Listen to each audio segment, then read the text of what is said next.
মুনকার। মুনকার হচ্ছে মানুষের স্বাভাবিক বিবেকবোধ যেটাকে খারাপ বলে, ওইটাই মুনকার।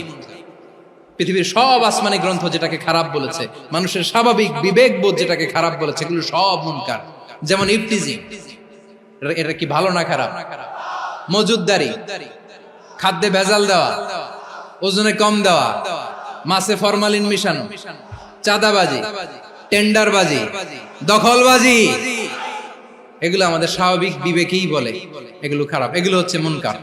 আল্লাহ তাআলা এই মুনকার থেকে আমাদেরকে বেঁচে থাকতে বলেন, আর শয়তান এই মুনকারের প্রতি আমাদেরকে উদ্বুদ্ধ করে।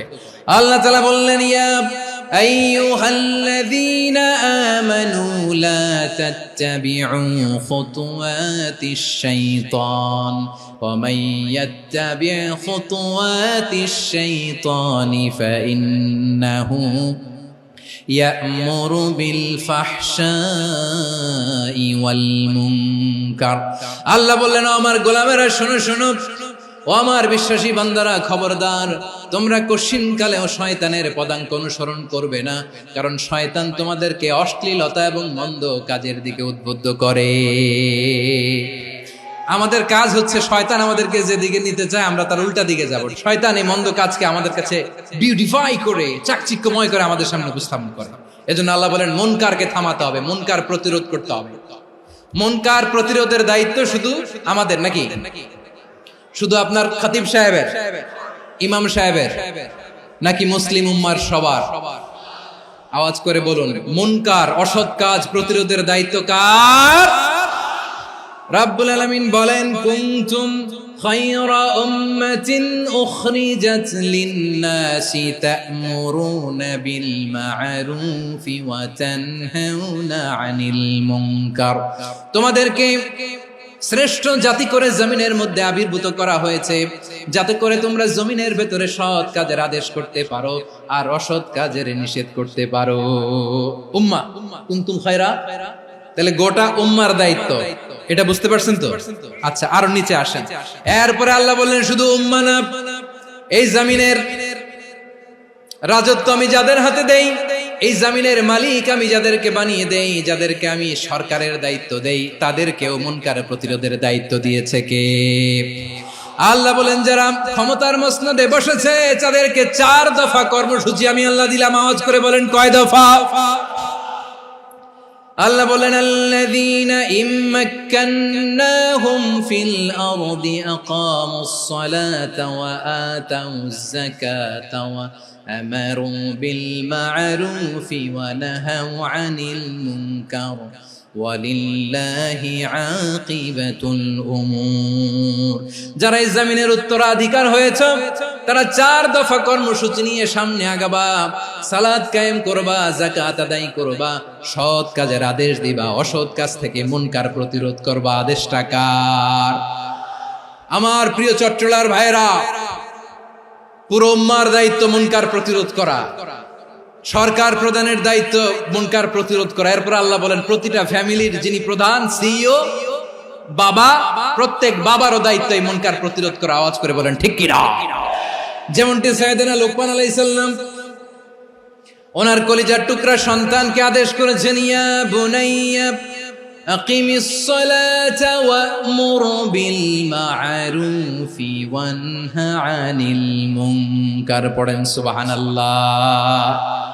বাবা ছেলেকে সবক দিচ্ছে, লোকমান আলাইহিস সালাম ছেলেকে বলতেছে, ওরে আমার কলিজার টুকরা সন্তান, ওরে আমার বাছা, নামাজ কায়েম করবা, সৎ কাজের আদেশ দিবা, আর মুনকার প্রতিরোধ করবা, অসৎ কাজ, সমাজ থেকে খারাপ কাজকে ঝেঁটে বিদায় করে দিবা। তাহলে দেখেন, আমি স্টেপ বাই স্টেপ নামলাম।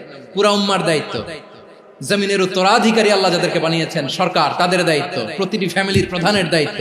এরপরে বিশ্বনবী বলেন, সচেতন প্রতিটি মুসলিমের দায়িত্ব সমাজ থেকে মুনকারকে উৎখাত করা। বিশ্বনবী বলেছেন, মান রাআ মিনকুম মুনকারান ফালিয়ুগাইয়িরহু বিয়াদিহি ফাইন লাম ইয়াস্তাতি ফাবিলিসানিহি ওয়া ইন লাম ইয়াস্তাতি ফাবিকলবিহি ওয়া যালিকা আযআফুল ঈমান। সমাজে যে মুনকার দেখবে, খারাপ কাজ দেখবে, সেজন্য হাত দিয়ে সেটাকে থামায়। আমার প্রিয় ভাইরা, না থামালে আমরাই ডুববো শেষমেশ। আমাদের বাঁচার জন্য হইলেও থামাইতে হবে। রব্বুল আলামিন বলেন, ওয়াত্তাকু ফিতনাতাল তুসিবান্নাল্লাযীনা যালামু মিনকুম খাসসা। ও আমার গোলামেরা, ওই আযাবকে ভয় করো যে আযাব যখন আমি জমিনের বুকে পাঠাই শুধু জালেমদেরকেই মারি না, আলেমদেরকেও মারি। আযাব যখন আসে তখন শুধু জালিমই মরে না, আলেমও মরে। জানেন মুসা আলাইহিস সালামের পায়ে একবার লাল পিঁপড়া, তো উনি রেগে মেগে পাশি দেখে লাল পিঁপড়ার বাসা, পা দিয়ে ডলে মুছে সবগুলো পিঁপড়া মেরে ফেলছে। এই ঘটনাটা আল্লাহ ঘটিয়েছেন এজন্য মুসা আলাইহিস সালাম ছিলেন কালিমুল্লাহ, সরাসরি আল্লাহর সাথে কথা বলতেন। তিনি আল্লাহকে জিজ্ঞেস করেছিলেন, আল্লাহ তুমি যখন কোন জনপদে আযাব পাঠাও, শাস্তি দাও, ওখানকার শুধু জালেমরাই তো মরে না, ভালো মানুষগুলাও মরে, তো আযাব দিবা মুশরিকদের উপর দিবা, অবাধ্যদের উপর দিবা, ভালো মানুষগুলোরে মারো কেন? আল্লাহ বললেন, মুসা তোমার যে কামড় দিছিল পায়ের মধ্যে পিঁপড়া, কয়টা পিঁপড়া? একটা পিঁপড়া, তো সবগুলারে মারলা কেন? রেগে মেগে পুরো পিঁপড়ার বাসা ভেঙে ম্যাসাকার করলা কেন? আমি যখন অ্যাকশনে যাই, আমি যখন শাস্তি দেই, তখন এত বাস বিচার করা হয় না, বাস বিচার করা যায় না। যখন অ্যাকশনে যাওয়া হয় ওইটা ডাইরেক্ট অ্যাকশন হয়ে যায়। চিল্লায় বলো ঠিক কি না? এজন্য আমাদের বাঁচার জন্য হলেও এই পাপ থামাতে হবে, এই শয়তানের অট্টহাসি থামাতে হবে, অন্যায় অপরাধ সমাজ থেকে আমাদের থামাতে হবে। কারণ আযাব আসলে ওরাও মরবে, আমরাও মরব। একটা জাহাজ 2 তলা, আপনি আছেন 2য় তলায়, নিচের তলার কিছু লোক জাহাজের তলা ছিদ্র করতে আরম্ভ করছে। কি ছিদ্র করতেছে? আচ্ছা, জাহাজের তলা ছিদ্র করলে তলা দিয়ে কি ঢুকে? এখন আপনি যদি বলেন আমার কি, আমি তো 2 তলায়, আমি তো ভালো আছি, ওরা ছিদ্র করে ওরা মরবে। আসলে কি শুধু ওরা মরবে? তলা দিয়ে যখন পানি ঢুকবে, জাহাজ ঢুকলে আপনিও মরবেন। এজন্য নিজে মরার আগে ওই পাগলগুলোর নিচতলায় যে থামাতে হবে। চিল্লায় বলেন ঠিক কি না? এজন্য আল্লাহ বললেন মুনকার প্রতিরোধের দায়িত্ব সমাজের টপ টু বটম সবার। এজন্য মুনকার প্রতিরোধ করার দরকার আছে না নাই? সমাজে এই যে ইফটিজিং হয়, আপনার বোনের বয়সী একটা মেয়েকে কিছু বকাটে টিটকারি করে, এই বলে সেই বলে, নোংরা কথা বলে, রাস্তায় দেখেও আপনি পাশ দিয়ে না দেখার মতো চলে যান কেন? আপনি দাঁড়ান না কেন? আপনি দাঁড়ালেই তো থেমে যাবে, কারণ সত্যের যে শক্তি তার সামনে মিথ্যা মুখ থুবড়ে পড়ে। আপনার সামনেও কিছুই না, নাথিং। আপনি দাঁড়ান, ওকে প্রশ্ন করেন যে আমার বোনকে তুমি ডিস্টার্ব করো কেন? আপনাকে দেখে আরো 5 জন দাঁড়াবে, 5 জনকে দেখে আরো 10 জন দাঁড়াবে। আমাদের নীরবতা আর আমাদের নিশ্চুপ থাকাই জালিমদেরকে আরো শক্তিশালী জালিম বানিয়েছে। এজন্য মুনকার প্রতিরোধের দায়িত্ব আমাদের সবার। টেন্ডারবাজি, চাঁদাবাজি, দুর্নীতি, অপরাধ, দখলদারিত্ব, মজুদদারি, এগুলো সবকিছু একসাথে প্রতিরোধ করতে হবে। ঠিক কিনা বলেন? একটা মানবিক সমাজ যদি চাই, প্রতিরোধ করতে হবে। প্রিয় ভাইয়েরা, আল্লাহর শপথ নিয়ে বলি, এই নাসিহাত গুলো সবার জন্য, সব দলের জন্য, সব মতের মানুষের জন্য। আমরা কোনো দলের প্রতি মানুষকে ডাকি না, আমরা ডাকি ইসলামের দিকে। সব দলের, সব মতের, সব মানুষদেরকে আমরা আহ্বান জানাই, আসুন আমরা একটা সুন্দর সমাজ বিনির্মাণ করি। এই যে নতুন বাংলাদেশের এক সুযোগ এসেছে, আর জীবনে হয়তো আসবে না, সামনের 100 বছর এই সময় আসবে না।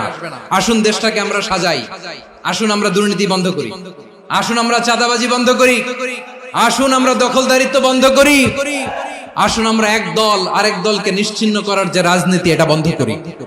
সব দলের প্রতি আমার আহ্বান, আমরা চাঁদাবাজ মুক্ত বাংলাদেশ চাই, জুলুম মুক্ত বাংলাদেশ চাই, ফ্যাসিজম মুক্ত বাংলাদেশ চাই, গুণ খুন খারাপি মুক্ত বাংলাদেশ চাই, আমরা নতুন ভোরের বাংলাদেশ চাই।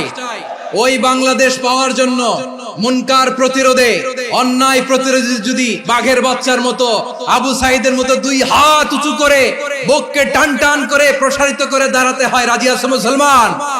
রাব্বুল আলামিন বলেন, ওয়ায়ানহা আনিল ফাহশাই ওয়াল মুনকারি ওয়াল বাগি ইয়াইদুকুম লাআল্লাকুম তাযাক্কারুন। আল্লাহ বললেন, আমি অশ্লীলতাকে নিষেধ করি, আমি সব ধরনের মন্দ কাজকে নিষিদ্ধ করি, সব শেষে আমি সীমা লঙ্ঘনকে তোমাদের জন্য নিষিদ্ধ করি। নিষিদ্ধ করেছেন কয়টা জিনিস? 1 নম্বরে অশ্লীলতা, 2 নম্বরে মুনকার তথা সব মন্দ কাজ, 3 নম্বরে আল বাগি, সীমা লঙ্ঘন, ক্রসিং দ্য লিমিট। সীমা লঙ্ঘন করা ভালো না। We all should know our limits. চিল্লায় বলেন ঠিক কিনা? একই আয়াতে আল্লাহ বললেন, কুল ইন্নামা হাররামা রাব্বিয়াল ফাওয়াহিশা মা যাহারা মিনহা ওয়া মা বাতানা ওয়াল ইসমা ওয়াল বাগিয়া বিগাইরিল হক। অন্যায় ভাবে যে অবাধ্য হয়, যে সীমা লঙ্ঘন করে, তাদেরকেও আমি এটা হারাম করে দিলাম। সীমা লঙ্ঘন করা হারাম। আল্লাহ বারবার আমাদেরকে ওয়ার্নিং দেয়। যখন আমরা থামি না তখন আল্লাহ ধরে, আর যখন ধরে তখন ছাড়ে না। ধরে না, ধরলে আল্লাহ। ফেরাউনকে কিন্তু হুট করে ধরে নাই, আপনারা জানেন 9 বার ওয়ার্নিং দিয়েছে। ফেরাউনকে আল্লাহ তাআলা ওয়ার্নিং দিয়েছিল কয়বার? রব্বুল আলামিন বলেন, ওয়ালাকাদ আতাইনা মূসা 9 আয়াতিন বাইয়িনাত।